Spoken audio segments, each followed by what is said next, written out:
और ये तस्वीर आप देख रहे हैं, ये बीजेपी के वॉर रूम की तस्वीर आपके सामने है।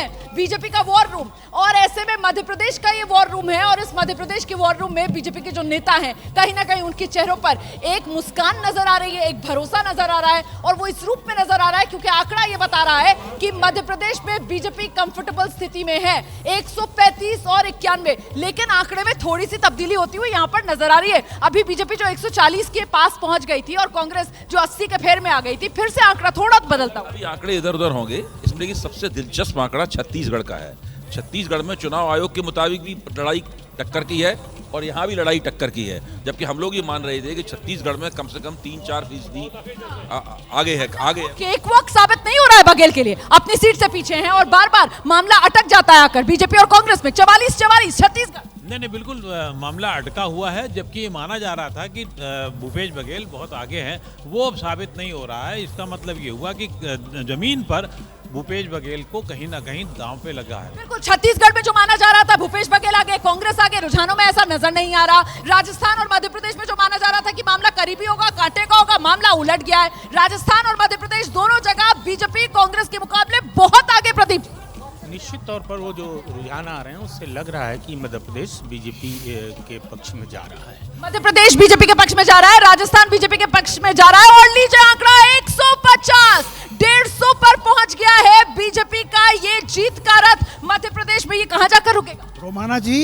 भारत जोड़ो यात्रा, इंडिया अलायंस और जाति जनगणना के बावजूद ये बीजेपी का रिजल्ट आ रहा है। आप समझ लीजिए, ये 3 बड़े मेजर फैक्टर्स थे जो 24 तक चलेंगे।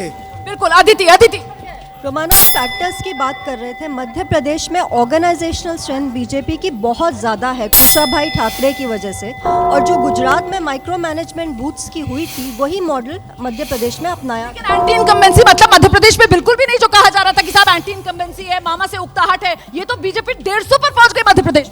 मामा से उकताहट है, उसके लिए ही तो 7 चेहरे उतारे गए, 3 मंत्री उतारे गए, जिससे वो उकताहट वाले वोटर जो हैं वो कांग्रेस के साथ ना जाने पाए, वो भाजपा के साथ रहें। और ये मैसेज दिया गया कि शिवराज सिंह को रिपीट नहीं किया। तो मतलब स्ट्रेटेजी बीजेपी की 100% सही साबित हुई। शिवराज सिंह चौहान का चेहरा आगे ना कर। एंटी इनकम्बेंसी वाली बात में जो है, एंटी इनकम्बेंसी बीजेपी की तो कमलनाथ खा गए थे।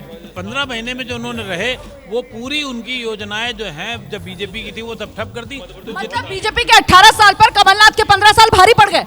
15 महीने, सॉरी 15। शिवराज जी को रेस से बाहर करना या उनको कहना कि वो मुख्यमंत्री के फेस नहीं है, ये उनकी एंटी इनकम्बेंसी को न्यूट्रलाइज किया और उनके लिए उनको सिंपैथी भी मिल गई। तो भारतीय जनता पार्टी को दोनों तरह से फायदा हुआ कि शिवराज जी की जो एंटी इनकम्बेंसी न्यूट्रलाइज हुई और उनके लिए जो लाडली योजना या मैं रोक रही हूँ आपको।